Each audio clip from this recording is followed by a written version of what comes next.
So just kind of jumping into Polar to take a look at some stuff. I think like one of the things to note is like after our conversation last week, we're like, okay, we're doing great. Efficiency is where we need it to be.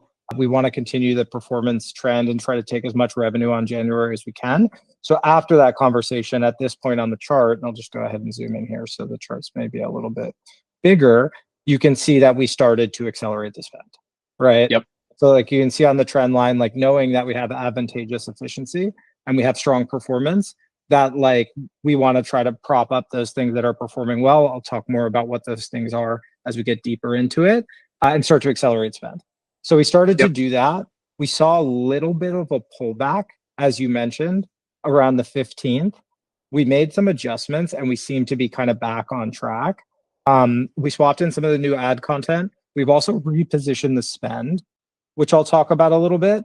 But I think what we're kind of looking for now is there's going to be a cliff at some point where the shipping cutoff hits. And that's what Aldrin and I were talking about before you hopped on the call.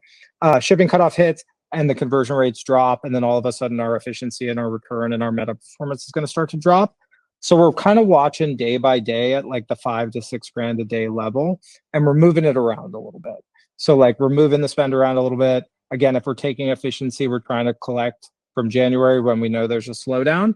And if we're hitting the contribution margin and KPI, we keep that trend going.